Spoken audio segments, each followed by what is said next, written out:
రాజేంద్రనగర్లోని NFDB కార్యాలయంలో కేంద్ర పశుసంవర్ధక పాడి పారిశ్రామికాభివృద్ధి మత్స్యశాఖ మంత్రి రాజీవ్ రంజన్ సింగ్తో రాష్ట్ర పశుసంవర్ధక పాడి పారిశ్రామికాభివృద్ధి మత్స్య యువజన సర్వీసులు క్రీడల శాఖ మంత్రి వాకాటి శ్రీహరి ప్రత్యేక భేటీ అయ్యారు. ఈ సమావేశంలో మత్స్యశాఖ డైరెక్టర్ నిఖిల, పశుసంవర్ధక శాఖ అధికారి లక్ష్మీనారాయణ తదితరులు పాల్గొన్నారు. ఈ సందర్భంగా రాష్ట్రంలో పశుసంవర్ధక పాడి పరిశ్రమ మత్స్యశాఖల్లో అమలు చేస్తున్న పథకాల వివరాలను కేంద్ర మంత్రికి వాకాటి శ్రీహరి వివరించారు. కేంద్రం నుండి మరింత సహకారం అందించాలని ఆయన విజ్ఞప్తి చేశారు.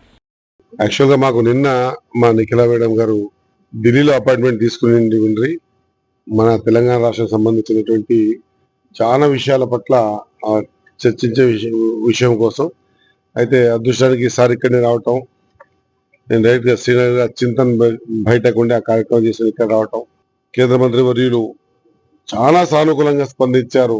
మేము కూడా ఊహించలే. మా రాష్ట్రానికి కావాల్సినటువంటి ఫిషరీస్ కానీ మేనేజ్మెంట్ కి సంబంధించిన అన్ని విషయాల్లో కూడా మేము ఏం కోరితే అది ఇవ్వడం జరిగింది. అది అక్వాకల్చర్ కానివ్వండి, లేకపోతే లైఫ్ స్టాక్ లో మాకు ఇన్సూరెన్స్ కానివ్వండి, చేపలకు సంబంధించిన ఇప్పటిదాకా ఇచ్చిన బడ్జెట్ ని ఒకవేళ వీలైతే క్లోజ్ చేసుకుంటే వీలైన తొందరలో మళ్ళీ బడ్జెట్ ఇవ్వడం విషయం కానివ్వండి, మోపెడ్స్ విషయంలో కానివ్వండి, ప్రతిదీ కూడా సానుకూలంగా స్పందించడం జరిగింది. నేను తెలంగాణ రాష్ట్ర ప్రభుత్వం నా హృదయపూర్వక ధన్యవాదాలు తెలియజేస్తా ఉన్నా. ముఖ్యమంత్రి గారు రేవంత్ రెడ్డి గారి ఆలోచన విధానం మేరకు మనం కూడా సెంట్రల్ గవర్నమెంట్ నుంచి రావాల్సిన ప్రతి స్కీమ్ ని కూడా మనం చేసుకోవాల్సిన అవసరం ఉంది, తీసుకోవాల్సిన అవసరం ఉంది. రాష్ట్రాల సమూహమే దేశం. ఆ దేశం ఇచ్చినటువంటి ప్రతిదీ కూడా మనం తీసుకోవాల్సిన అవసరం ఉందన్న మాట మరొకసారి గుర్తు చేస్తూ, రాష్ట్రంలో రాక్షస పాలన నడుస్తుందని ఇటీవల కల్వకుంట్ల కవిత చేసిన వ్యాఖ్యలను ఖైరతాబాద్ ఎమ్మెల్యే దానం నాగేందర్ ఖండించారు. తెలంగాణ రాష్ట్రంలో ప్రజా పాలన నడుస్తుందని తెలిపారు. ముఖ్యమంత్రి రేవంత్ రెడ్డి నేతృత్వంలో కాంగ్రెస్ ప్రభుత్వం పాలన దేశానికి ఆదర్శంగా నిలుస్తుందని తెలిపారు. రాష్ట్రంలో ఉన్న పథకాలను మోదీ, అమిత్ షాలు కాపీ కొడుతున్నారన్నారు. ప్రజలకు అందుబాటులో ఉన్న ప్రభుత్వంపై కవిత అలాంటి వ్యాఖ్యలు చేయడం సరికాదన్నారు. వారి కుటుంబ గొడవల కారణంగానే కవిత కొత్త పార్టీ పెట్టిందన్నారు. కవిత సొంత తండ్రిని రోబోగా అభివర్ణించడం తగదని, తల్లిదండ్రులను గౌరవించుకోవాలని దానం హితవు పలికారు. హైదరాబాద్ ఆదర్శ్ నగర్లోని ఎమ్మెల్యే క్వార్టర్స్లో ఏర్పాటు చేసిన కార్యక్రమంలో కళ్యాణలక్ష్మి, షాదీ ముబారక్, సీఎంఆర్ చెక్కులను లబ్ధిదారులకు దానం అందజేశారు. ఇప్పుడు కొత్త పార్టీ గురించి నేనేం స్పందించానో ఆ పార్టీ పెట్టిన వాళ్ళు చెప్పాలి, ఎందుకు పెట్టినరో వాళ్ళ బయటకు వచ్చిన వాళ్ళు చెప్పాలి. ఇది ఆల్రెడీ వాళ్ళ ఇంట్లో తల్లి ఉంది, మరి ఇంకో తల్లి ఎందుకు వచ్చిందో తెలుస్తలేదు. కాబట్టి ఇప్పుడు మేము ఏం చెప్పదలుచుకోలేదు. తెలంగాణలో ఒక మంచి పాలన జరుగుతుంది. మళ్ళీ వాళ్ళ అన్న మాటలు మాత్రం తీవ్రంగా పరిగణించాల్సి వస్తుంది. ఎందుకంటే ఒక రాక్షస పాలన అన్నారు. తెలంగాణలో ప్రజాపాలన జరుగుతుంది. ప్రజలకు చేరువుగా ఉండే ప్రభుత్వం జరుగుతుంది. ప్రజలకు అందుబాటులో ఉన్నటువంటి ప్రభుత్వం జరుగుతుంది. కాబట్టి మరి వాళ్ళు పెట్టిన ఉద్దేశం ఉంటే టార్గెట్ ఇంకోని చేయడం కరెక్ట్ కాదు. ఎందుకంటే మరి సొంత తండ్రినే రోబోలోగా మారిపోయింది అన్నారు. అంటే అంతకంటే దయనీయమైనటువంటి ఓడ ఎక్కడ ఉంటుందా? అది మనం ఆలోచించుకోవాలి. తల్లి గురించి, తండ్రి గురించి, మనకు జన్మనిచ్చిన తల్లిదండ్రులను ఎప్పుడు కూడా మనము అగౌరవపరచొద్దు. మీ సమస్యని మీ ఇంట్లో ఉండి పోరాడినవలసిన ఆ సమస్యని బయటికి తీసుకొచ్చారు. బయటికి తీసుకొచ్చి ఏం చేశారు? వాళ్ళని అంటే ఒక్కొరిని అంటే బాగుండదు కాబట్టి ముఖ్యమంత్రిని అంటున్నారు. మరి ఈ పథకాలన్నీ కూడా మనం పెడుతున్నాయనే కదా, మళ్ళీ అక్కడ మోడీ గారు, అమిత్ షా గారు ఇందులో నుంచే కదా దాన్ని మన హైజాక్ చేసి వాళ్ళ స్కీమ్లలో పెడుతున్నారు కదా. నెహ్రూ జూలాజికల్ పార్క్లో పలు అభివృద్ధి కార్యక్రమాలను అటవీ, పర్యావరణ, దేవాదాయ శాఖ మంత్రి కొండా సురేఖ ప్రారంభించారు. పాత బస్తీ ప్రాంతంలోని ఈ జూ పార్కులో Vihar, food court, self ticketing వ్యవస్థ, అదేవిధంగా లగేజ్ స్కానర్ వంటి సదుపాయాలను మంత్రి ప్రారంభించారు. అలాగే జూ అధికారుల ఆధ్వర్యంలో సందర్శకుల కోసం ఏర్పాటు చేసిన అడవి కోళ్లను మంత్రి చేతుల మీదుగా విడుదల చేశారు. ఈ సందర్భంగా జూ సిబ్బంది కోసం ఏర్పాటు చేసిన ఆరోగ్య శిబిరాన్ని కూడా మంత్రి ప్రారంభించారు. అదే కార్యక్రమంలో మంత్రి స్వయంగా కంటి పరీక్షలు చేయించుకున్నారు. మరి గతంలో ఉన్న వాటిని కొంచెం అప్డేట్ చేస్తూ టికెట్స్ తీసుకునే విషయంలో కానీ, అదేవిధంగా విహార్ హోటల్ అనే ఒక పెద్ద హోటల్ని, చిన్న చిన్న హోటల్స్ కాకుండా ఒక పెద్ద రెస్టారెంట్ లాంటి హోటల్ని ఓపెనింగ్ చేయడమే కాకుండా మరి కొన్ని ఎన్క్లోజర్స్ ఏవైతే ఉన్నాయో బర్డ్స్కు సంబంధించినవి కానీ, మంకీస్కు సంబంధించినవి కానీ ఇవన్నీ కూడా ఓపెనింగ్ చేస్తూ అప్డేట్ చేస్తూ మరి వాటికి కావాల్సిన సౌకర్యాలు కల్పించే విధంగా ఈరోజు మా చేతుల మీద నుంచి ఓపెనింగ్ చేయడం జరిగింది. ఇంకా కూడా ఈ జూని అభివృద్ధి పరచవలసిన చాలా అవసరం ఉంది. మరి భారతదేశంలో ఎప్పుడు కూడా దాదాపుగా 3వ స్థానంలో ఉంటుంది. 3 నుంచి ఇంకా పైకి వెళ్ళాలి, ఫస్ట్ వరకు వెళ్ళాలనేది మా యొక్క ఆలోచన. ఆ ఆలోచన ప్రకారమే మేము ఇక్కడి నుంచి ప్రతిపాదనలు పంపించే ప్రయత్నం చేస్తూ ఉన్నాము. దాని ప్రకారంగా సెంట్రల్ గవర్నమెంట్ ఇచ్చే ఫండ్స్లో దృష్టిలో పెట్టుకొని ఇది ఇంకా ముందుకు తీసుకెళ్లాలనేది మా యొక్క ఆలోచన. ఈరోజు ఇంత ఎండలో కూడా మనం చూస్తూ ఉన్నాము, వందలాది మంది వేలాది మంది సందర్శకులు ఇక్కడ వచ్చి మరి విజిట్ చేస్తున్నారు. అంటే ఈ జూకున్న ప్రత్యేకత మనకు తెలుస్తుంది. కేవలం మనం ఇక్కడ ఉన్నటువంటి ఏవైతే జూలో ఉన్నటువంటి జంతువులనే చూసుకోవడమే కాకుండా వచ్చిన అమర్పేట్ బతుకమ్మ కుంట గేటు ముందు రాజకీయ పార్టీలకు అతీతంగా నిరసనలు వెల్లువెత్తాయి. మాజీ ఎంపీ వి హనుమంతరావు సహా ఆల్ పార్టీ నేతలు బతుకమ్మ కుంట పరిరక్షణ కోసం ఆందోళన చేపట్టారు. ఈ సందర్భంగా హనుమంతరావు మాట్లాడుతూ ఈ ప్రాంతంలో తరతరాలుగా ప్రజలు బతుకమ్మ కుంటలో ఈత కొట్టేవారని గుర్తు చేశారు. అనంతరం ఈ కుంట స్థలం పూర్తిగా అధ్వానంగా మారిందని తెలిపారు. ప్రజాప్రభుత్వం వచ్చిన తర్వాత హైడ్రా ద్వారా కుంటను పునరుద్ధరించి అందంగా తీర్చిదిద్దారని పేర్కొన్నారు. ప్రస్తుతం బీఆర్ఎస్కు చెందిన వ్యక్తి ఈ స్థలంపై కోర్టును ఆశ్రయించి పలు ఆదేశాలు తెచ్చుకున్నారని ఆరోపించారు. పార్టీలకు అతీతంగా బతుకమ్మ కుంట పరిరక్షణ కోసం అందరూ నిలబడాలని పిలుపునిచ్చారు.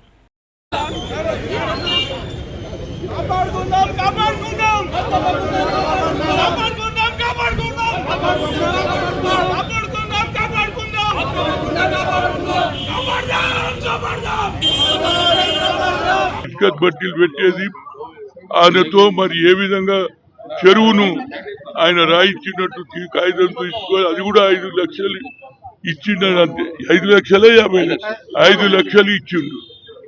దాంట్లో ఏం చేసిండు, అఫిడేవిట్ ఏం చెప్పిండు, అది కుంట ఉండే ఆ కుంటను పూడ్చిన దానికి 30 లక్షలు అన్నాడు. ఆయన కుంటను పూర్చిండే ఒప్పుకుంటుండే. ఇప్పుడు ఏమైనా ఆయన కుంట బతుకమ్మ లేకుండే దాని మీద ఎప్పుడైతే ముఖ్యమంత్రి గారి ఆదేశాల మేరకు మన హైడా రంగనాథ్ గారు మొదలు పెడితే దాంట్లో కూడా చేసిండు సార్. అవి డ్రైనేజ్ నీళ్లు కిందికి వెళ్ళిపోతున్నాయి. చూస్తే డ్రైనేజ్ లేదు, అన్ని నీళ్ళే, ఫుల్ నీళ్లు వచ్చినాయి. ఆ తర్వాత 4 నెలల్లో ఇది పూర్తి చేసినాక మళ్ళా ఆయన ఏదేదో కాగితాలు పెట్టేసి ఆఖరుకు మళ్ళీ ఒక ఆర్డర్ తెచ్చి ఎన్ని రోజులు ఇట్లా చేస్తావా బాబు? అది నీ భూమే కాదు, చెరువు ఉండే చెరువును కబ్జా చేస్తావా? ఆడపిల్లలకు అన్యాయం చేస్తావా? ఇప్పటికే కుకట్పల్లి నియోజకవర్గంలోని కేపీహెచ్పీ టెంపుల్ బస్ స్టాప్ వద్ద ముఖ్యమంత్రి రేవంత్ రెడ్డి చిత్రపటానికి పాలాభిషేకం నిర్వహించారు. ఆర్టీసీ కార్మికులు, కాంగ్రెస్ పార్టీ శ్రేణులు. కాంగ్రెస్ పార్టీ మాజీ అధ్యక్షుడు సేర్ సతీష్ రెడ్డి ఆధ్వర్యంలో ఈ కార్యక్రమం నిర్వహించారు. ఈ సందర్భంగా వారు మాట్లాడుతూ రేవంత్ రెడ్డి ప్రభుత్వంలో ఆర్టీసీ కార్మికులను ప్రభుత్వంలో విలీనం చేసే దిశగా అధికార యంత్రాంగం చిత్తశుద్ధితో పనిచేస్తుందని అన్నారు. జూన్ 2 తెలంగాణ ఆవిర్భావ దినోత్సవం సందర్భంగా విలీన ప్రక్రియలకు సంబంధించి రాష్ట్ర ప్రభుత్వం కమిటీని ఏర్పాటు చేయనుందని అన్నారు. కార్మికులు అడిగిన అన్ని సమస్యలను పరిష్కరించే దిశగా ప్రజాపాలన ప్రభుత్వం ముందుకు వెళుతుందని ఈ సందర్భంగా తెలిపారు. సమ్మెలో భాగంగా మృత్యువాత పడిన శంకర్ గౌడ్ తొందరపాటు నిర్ణయం చాలా బాధను కలిగించిందని, ఇలాంటి పనులు ఎవరూ చేయవద్దని సూచించారు. కుకట్పల్లి నియోజకవర్గం కేపీహెచ్పీ బస్ స్టాప్లో మా ఆర్టీసీ సిబ్బంది అంతా కూడా ముఖ్యమంత్రి గారికి పాలాభిషేకం చేయాలి, ఏదైతే మేము స్ట్రైక్ తీసుకున్నామో ఆ స్ట్రైక్ని వెంటనే చర్చల ద్వారా సఫలీకృతం చేసినందుకు ముఖ్యమంత్రి గారి కృతజ్ఞతాభివందనాలు తెలియజెప్పాలనే ఆలోచనతో మా ఆర్టీసీ సిబ్బంది అంతా కూడా ఇక్కడ రావడం జరిగింది. బాధాకరమైన విషయం ఏంటంటే అన్న శంకర్ గౌడ్ గారు మరి తొందరపడి నిర్ణయం తీసుకున్నారు. చాలా బాధాకరమైన విషయం. శంకర్ గౌడ్ గారికి ముందుగా జోహార్లు తెలియజేసుకుంటూ, తెలంగాణ రాష్ట్ర ప్రభుత్వం, కాంగ్రెస్ ప్రభుత్వం, రేవంత్ అన్న రెడ్డి నాయకత్వంలో బడుగు జీవుల ఆశాజ్యోతిగా, ఆర్టీసీ కార్మికుల ఆశాజ్యోతిగా రేవంత్ అన్న ఈరోజు 100% స్ట్రైక్ రేటుతో 32 డిమాండ్లను, ఒక్క డిమాండ్ను కూడా పెండింగ్ పెట్టకుండా నెరవేర్చినందుకు మన ప్రభుత్వ అధినేత అయినటువంటి రేవంత్ రెడ్డి గారికి మా ఆర్టీసీ కార్మికుల తరపున ప్రత్యేకంగా కృతజ్ఞతలు తెలియజేసుకుంటా ఉన్నాం. TPCC general secretary Chenagani Dayakar మాజీ ముఖ్యమంత్రి కేసీఆర్పై తీవ్ర వ్యాఖ్యలు చేశారు. కేసీఆర్ తన వయస్సు, అనుభవం మరిచి దిగజారి మాట్లాడుతున్నారని విమర్శించారు. మాజీ ముఖ్యమంత్రి కేసీఆర్ గారు నిన్న బీఆర్ఎస్ భవన్లో ఒక సమావేశాన్ని ఏర్పాటు చేసుకొని పార్టీ స్థితిగతుల గురించి మాట్లాడుకోకుండా, నాయకత్వ స్థితిగతుల గురించి మాట్లాడుకోకుండా 30 నెలలుగా తెలంగాణ రాష్ట్రంలో 8 లక్షల కోట్ల రూపాయలు అప్పులు చేసి తెలంగాణ రాష్ట్రాన్ని వల్లకాడు చేసినా కూడా ప్రజాప్రభుత్వం మన ముఖ్యమంత్రి రేవంత్ రెడ్డి గారి అధికారం రాగానే ఆర్థిక స్థితిగతుల్ని గట్టెక్కించుకొని సంక్షేమానికి పెద్దపీట వేసుకొని ఆనాడు వరేస్తే ఉరన్న స్థితిగతి నుంచి నేడు రైతుని రాజును చేసి రైతు ఆత్మగౌరవాన్ని ప్రపంచ దేశాలకు చాటే విధంగా మన ముఖ్యమంత్రి గారు ఇవాళ ఏకకాలంలో 2 లక్షల రుణమాఫీ చేసి రైతులకు ఇవాళ సన్న వడ్లకు బోనస్ ఇచ్చి రైతు భరోసా ఇచ్చి ఇవాళ నెలకు రైతుల కోసం, రైతుల సంక్షేమం కోసం 5,000 కోట్ల రూపాయలు ఖర్చు పెడుతున్నటువంటి ఘనత ప్రజాప్రభుత్వాన్ని దక్కింది. Yugatulasi foundation chairman Shivakumar phone tapping కేసుపై కీలక వ్యాఖ్యలు చేశారు. సిట్ అధికారులు అడిగిన ప్రశ్నలకు తాను సమాధానాలు ఇచ్చినట్టు తెలిపారు. ఫోన్ ట్యాపింగ్ కేసులో సిట్ విచారణ వల్ల పెద్దగా ప్రయోజనం ఉండదని ఆయన అభిప్రాయపడ్డారు. ఆ గుర్తు ఎవరికి ప్రయోజనం చేకూరుస్తుందో తెలుసుకునే ఉద్దేశంతోనే తన ఫోన్ ట్యాప్ చేసినట్లు భావిస్తున్నానని అన్నారు. అప్పటి ఎస్ఐబి చీఫ్ ప్రభాకర్ రావు మరియు ఆయన బృందమే ఈ ఫోన్ ట్యాపింగ్కు పాల్పడ్డారని ఆరోపించారు. సిట్ విచారణలో అధికారులు కొన్ని ఆధారాలు చూపించినప్పటికీ పూర్తి స్థాయి డేటా వారి వద్ద లేదని శివకుమార్ పేర్కొన్నారు. తెలంగాణ రాష్ట్ర వ్యాప్తంగా సిట్ అధికారులు ఫోన్ ట్యాపింగ్ కేసులో నన్ను పిలవడం జరిగింది. ఇది ఒక సంచలనాత్మకమైనటువంటి సబ్జెక్టుగా print and electronic media attention create చేసేటువంటి అంశంగా భావిస్తూ, మరి ముఖ్యంగా ఒక గోసేవ చేస్తున్నటువంటి నన్ను తిరుమల తిరుపతి దేవస్థానానికి మాజీ పాలక మండలి సభ్యునిగా పనిచేసినటువంటి నాకు సిట్టు నోటీసులు ఇవ్వడమే ఏంటి అని చాలామంది ప్రశ్నించడం జరిగింది. ముఖ్యంగా ఈరోజు ఇక్కడికి వచ్చిన తర్వాత సిట్ అధికారులు అడిగినటువంటి ప్రశ్నలకి నేను ధర్మబద్ధంగా, నిజాయితీగా నాకు తెలిసినటువంటి సమాచారాన్ని వారికి తెలియజేయడం జరిగింది. డ్రగ్స్ కేసులో రోహిత్కు బెయిల్ మంజూరు కావడం దురదృష్టకరమని దర్పల్లి రాజశేఖర్ రెడ్డి అభిప్రాయం వ్యక్తం చేశారు. ఇలాంటి కేసుల్లో నిందితులు కనీసం 1 సంవత్సరం పాటు జైల్లో ఉండేలా చర్యలు తీసుకోవాలని, అప్పుడు సమాజానికి ఒక బలమైన సందేశం వెళ్తుందని ఆయన పేర్కొన్నారు. ముఖ్యమంత్రి కూడా ఇలాంటి అంశాలపై కఠినంగా వ్యవహరించాల్సిన అవసరం ఉందని సూచించినట్లు తెలిపారు. డ్రగ్స్ వంటి సామాజిక సమస్యలను అరికట్టేందుకు కఠిన చట్టాలు మరియు కఠిన చర్యలు అవసరమని ఆయన అభిప్రాయపడ్డారు. మొయినాబాద్ డ్రగ్స్ కేసులో ఈరోజు పైలట్ రోహిత్ రెడ్డి ఎవరైతే టీఆర్ఎస్ మాజీ ఎమ్మెల్యే ఉండో ఆయనకు బెయిల్ రావడం నిజంగా దురదృష్టకరం. ఎందుకంటే సమాజంలో సీఎం గారు నిన్ననే చెప్పారు, సెలబ్రిటీలను మళ్ళా కేసులు వేసి వాళ్ళని లోపల పెట్టాలి సంవత్సరం దాకా. అప్పుడైతేనే సమాజంలో మార్పు వస్తుంది. ఒక సమాజానికి మేలు చేయాలన్న తపనతో ఒక రాజకీయ నాయకుడు పనిచేస్తుంటాడు. వెరీ అన్ఫార్చునేట్, బీఆర్ఎస్ సంబంధించిన మాజీ ఎమ్మెల్యే ఈరోజు బెయిల్ వచ్చినాక ఎవరింటికి పోతాడో నేను చూడాలని ఉంది. కేటీఆర్ ఇంటికి పోతాడా, కేసీఆర్ ఇంటికి పోతాడా, హరీష్ రావు ఇంటికి పోతాడా? ఆయన నిజంగా ఏం సంజాయిషి ఇస్తాడో నాకు నిజంగా కూడా చూడాలని ఉంది. ఎనీహౌ బెయిల్ రావడం అయితే దురదృష్టకరం. హైదరాబాద్ నగరంలో రియల్ ఎస్టేట్ పుంజుకుంటుందని తెలంగాణ క్రెడాయ్ అధ్యక్షుడు జయదీప్ రెడ్డి అన్నారు. జూబ్లీహిల్స్లోని ఎంపీ ఎమ్మెల్యే కాలనీ కల్చరల్ సెంటర్లో సైదాబాద్ బిల్డర్స్ అసోసియేషన్ 2వ సర్వసభ్య సమావేశానికి ఆయన ముఖ్య అతిథిగా విచ్చేశారు. ఈ సందర్భంగా ఆయన మాట్లాడుతూ బిల్డర్లు వినియోగదారులకు సమయానికి అనుగుణంగా నివాసాలను అందించాలని సూచించారు. ప్రభుత్వం చేపట్టబోయే పలు ప్రాజెక్టుల చుట్టూ రియల్ ఎస్టేట్ ఇంకా పెరుగుతుందని ఆయన ఆశాభావం వ్యక్తం చేశారు.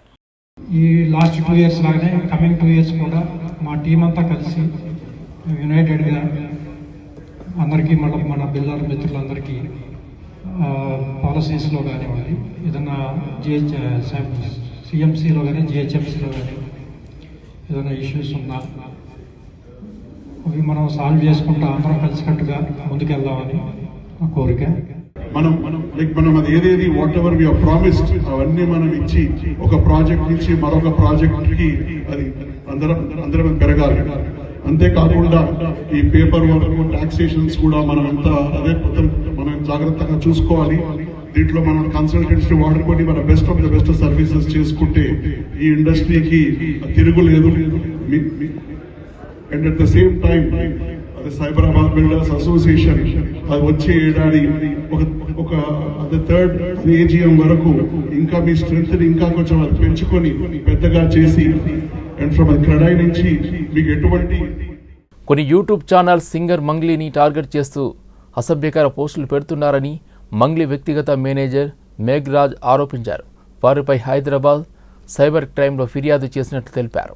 హైదరాబాద్ బషీర్బాగ్ ప్రెస్ క్లబ్లో ఏర్పాటు చేసిన సమావేశంలో ఆయన మాట్లాడుతూ మంగ్లీపై మధు నాయక్, సుబ్బు, తిరుమలేష్, హిమకాంత్ రెడ్డిలతో పాటు కొన్ని యూట్యూబ్ ఛానల్స్ కావాలని బురద జల్లుతూ అసత్య ప్రచారం చేస్తున్నారని, దీనిని తాము తీవ్రంగా ఖండిస్తున్నామని పేర్కొన్నారు.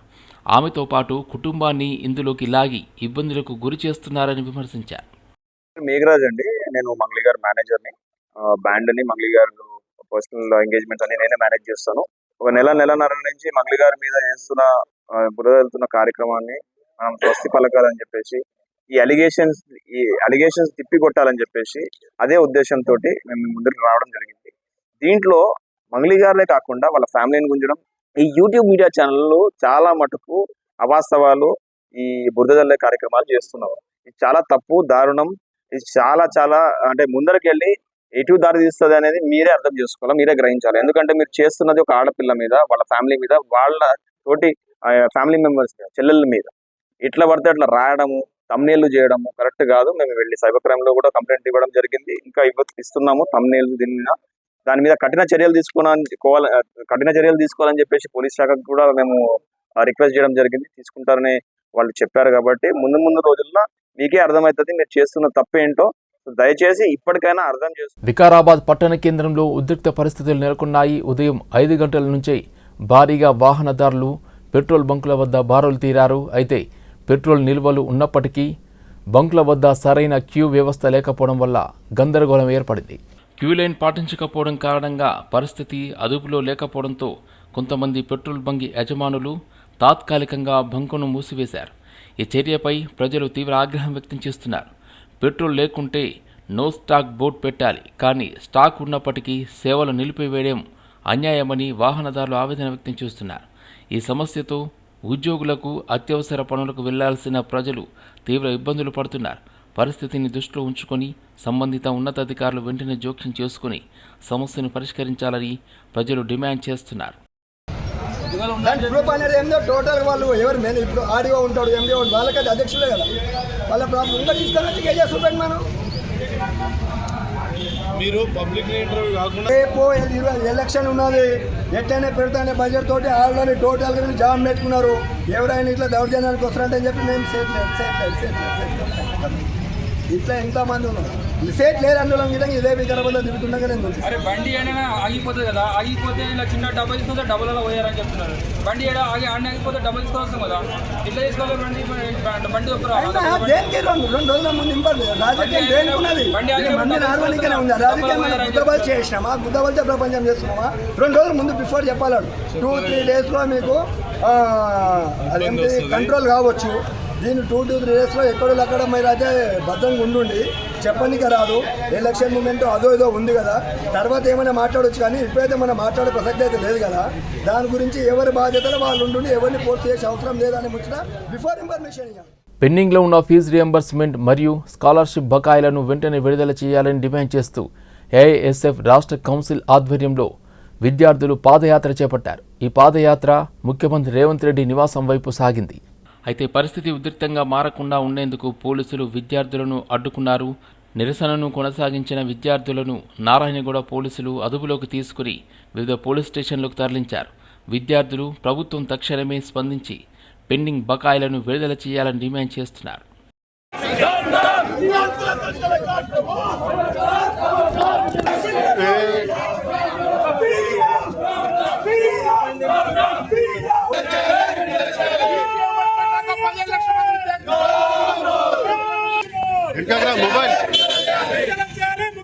పెట్టమని వేధించడం వల్ల రాష్ట్రంలో విద్యార్థులు ఫీజు రియంబర్స్మెంట్ రాక చాలా ఇబ్బందులు గురతా ఉన్నారు. రాష్ట్రంలో 15 లక్షల మంది విద్యార్థులు దాదాపు 9,000 కోట్ల ఫీజు రియంబర్స్మెంట్ బకాయిలు 4 సంవత్సరాలు పెండింగ్ లో ఉండడం వల్ల ఇలా విద్యార్థులు కళాశాలలో ఫీజులు కట్టలేక, పరీక్ష ఫీజులు కట్టలేక, హాల్ టికెట్ తీసుకోలేక ఇలా చాలా సతమతం అవుతున్నా. ఇలా రేవంత్ రెడ్డి తన అధికారం రాకముందు అధికారంలోకి వస్తే ఏకకాలంలో ఫీజు రియంబర్స్మెంట్ విడుదల చేస్తామని చెప్పాడు. ఇలా అధికారంకి వచ్చి 2.5 సంవత్సరాలు కావస్తా ఉన్నా ఎందుకు ఫీజు రియంబర్స్మెంట్ విడుదల చేయడం లేదు? ఇలా ఫీజు రియంబర్స్మెంట్ జాప్యం చేస్తూ ఇలా సమ్మె చేస్తే కళాశాల యాజమాన్యం బెదిరిస్తారు. సమ్మె చేసి కళాశాల తరగతులు లేకపోతే విద్యార్థులకు హాల్ టికెట్లు ఇవ్వం, మిమ్మల్ని డిబార్ చేస్తామని బెదిరిస్తారు. ఇలా రేవంత్ రెడ్డి ప్రభుత్వం వైఎస్ రాజశేఖర రెడ్డి ప్రవేశపెట్టిన ఫీజు రియంబర్స్మెంట్ పథకాన్ని ఎత్తివేసే విధంగా కుట్ర చేస్తూ ఇలా సర్పంచ్ ఎన్నికల ముందు రైతు బంద్ చేసిరు, ఇలా జెడ్పీటీసీ ఎన్నికలు రైతు బంద్ చేస్తా ఉన్నారు. కానీ విద్యార్థుల చదువులకు ఎందుకు నిధులు లేవు? ఇలా కేరళ పర్యటనలకు, ఢిల్లీ పర్యటనకు, హెలికాప్టర్ ఖర్చులకు ఉన్న నిధులు ఇలా రేవంత్ రెడ్డి ప్రభుత్వానికి విద్యాశాఖ తన వద్ద పెట్టుకుని విద్యారంగాన్ని కుట్ర చేసే విధంగా రేవంత్ రెడ్డి వ్యవహరిస్తా ఉన్నాడు. ఇలా తన మాట తప్ప మడదీప అన్న రేవంత్ రెడ్డి ఇలా ఫీజు రియంబర్స్మెంట్ ఎందుకు మడదీస్తా ఉన్నావు? ఇలా ఫీజు రియంబర్స్మెంట్ బకాయిలు కావాలి విడుదల చేయాలంటే కమిషన్లు కావాలన్నా, ఆ కమిషన్లు కావాలంటే విద్యార్థుల దగ్గర మేము అడక నుంచి మీకు మీ మంత్రులకు ఇస్తాం. కానీ ఇలా పేద విద్యార్థులు ఉన్నతంగా చదువుకోవడానికి ఫీజు రియంబర్స్మెంట్ కు అన్న దయచేసి రేవంత్ అన్న ఫీజు బకాయిలు ఇవ్వు. మేము అడుగుతుంది మా చదువులకు నిధులు అడుగుతా ఉన్నాం, మీ ప్రభుత్వంలో కమిషన్లు అడుగుతలేము. మేము కావాల్సింది మా ఉన్నత విద్యకు, బంగారు భవిష్యత్తుకు చదువుకోవడానికి ఫీజు రియంబర్స్మెంట్ అడుగుతా ఉన్నాం. మీ ప్రభుత్వంలో భాగస్వామ్యం ఏ విద్యార్థి అడుగుతలేదు. కాబట్టి ఇప్పటికైనా రేవంత్ రెడ్డి కళ్ళు తెరిచి 2.5 సంవత్సరాల్లో విద్యాశాఖకు ఏమాత్రం న్యాయం చేయకుండా, ఫీజు రియంబర్స్మెంట్ విడుదల చేయకుండా. షుగర్ వ్యాధితో బాధపడుతున్న వారికి ఉపశమనం కలిగించేలా క్రీమ్ స్టోన్ సంస్థ కొత్తగా షుగర్ ఫ్రీ ఐస్ క్రీమ్ ఫ్లేవర్లను అందుబాటులోకి తీసుకొచ్చింది. ఈ ఫ్లేవర్స్ హైదరాబాద్లోని అన్ని బ్రాంచుల్లో అందుబాటులో ఉంటాయని నిర్వాహకులు తెలిపారు. సమ్మర్ స్పెషల్గా mango jamun, mister Alphonso mango, premium mango delight, తాటి ముంజలతో తయారు చేసే అమ్రాస్ ఐస్ క్రీమ్ వంటి వెరైటీ ఫ్లేవర్లను వినియోగదారులకు పరిచయం చేశారు. ఇవి చిన్నారుల నుండి పెద్దల వరకు అందరినీ ఆకట్టుకుంటాయని పేర్కొన్నారు. ముఖ్యంగా షుగర్ వ్యాధితో బాధపడుతున్న వారిని దృష్టిలో పెట్టుకుని ఈ ప్రత్యేక ఐస్ క్రీమ్స్ రూపొందించామని, ఆరోగ్యానికి హాని చేయని పదార్థాలను మాత్రమే ఉపయోగిస్తున్నామని నిర్వాహకులు తెలిపారు. ఇప్పుడు సమ్మర్ కాబట్టి cream stone launched new flavours of ice creams at Cream Stone. Now talk with Mr. Alfonso, seasonal mango. Mr. Alfonso mango is there. That is seasonal special. But next we have this mango malai. Mango malai sundae is like a mango tati munjulu. Okay, mango with tati munjulu, along with tati munjulu, amras also is there. And we have tati munjulu, regular tati munjulu. Then we have kachakeri. Kachakeri is newly introduced specially for the summer special. Kachakeri. Please do visit Cream Stone. Try your ice cream, hot and spicy. It's a vegan. Entire ice cream of Cream Stone is 100% vegetarian and eggless.